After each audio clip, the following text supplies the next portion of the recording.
It's winter holiday time on the island of Sodor. It's very cold, but the engines don't mind. They love this time of year when the stations look jolly in their decorations. There was plenty of work with passengers and parcels to be delivered, no matter what the weather.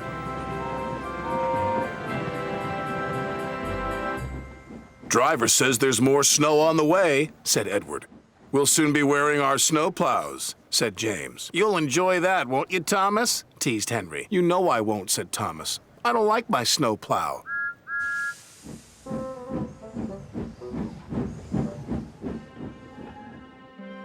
Sure enough, that night the wind blew and the snow fell heavily. The next morning, Sir Topham had arrived. He told the engines they were to have snowplows fitted.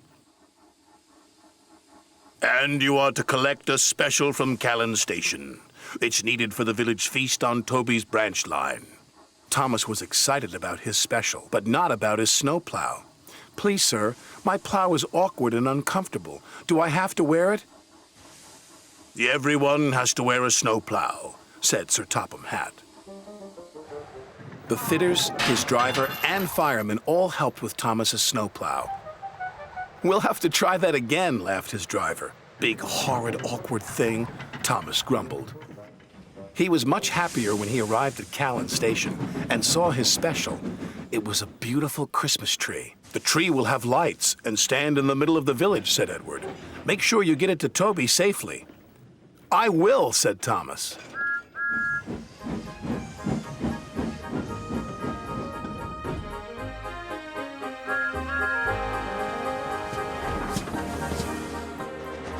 Thomas arrived at Maithwaite, and Toby was very happy to see him. The villagers will be delighted with this tree, Toby said. I'm glad you have your snowplow. I can't clear the snowdrifts by myself.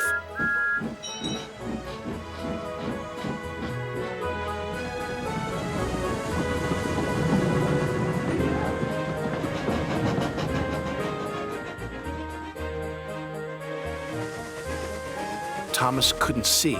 There was a huge rock buried under the snow. Suddenly, his snowplow hit the rock. Bouncing buffers, exclaimed Thomas. My plow is broken. His driver tried to stop, but the broken plow hit the water tower. Cinders and ashes, exclaimed Thomas.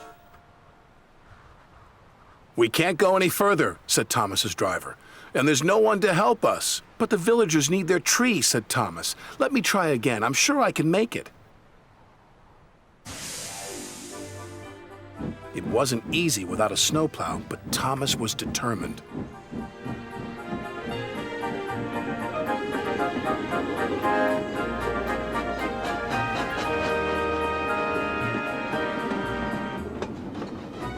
He pushed, and he pushed, and he pushed. Thomas was trying as hard as he could, but there was just one snowdrift after another.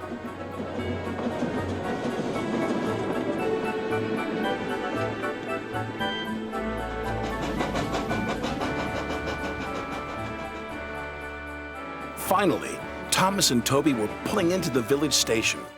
Thomas whistled and the villagers cheered when they saw their beautiful tree. Hooray, they said, hooray! The next day, Sir Topham Hatt sent for Thomas. Thomas was worried. What would Sir Topham Hatt say about his broken snowplow? But Sir Topham Hatt wasn't cross. He was very pleased. The villagers had a wonderful feast, he said. You were very brave to take on that snow without a plow. Thank you, sir, said Thomas. As you know, continued Sir Topham Hatt, there are no spare snowplows, so you'll just have to do without yours for a while. Oh, thank you, sir, grinned Thomas.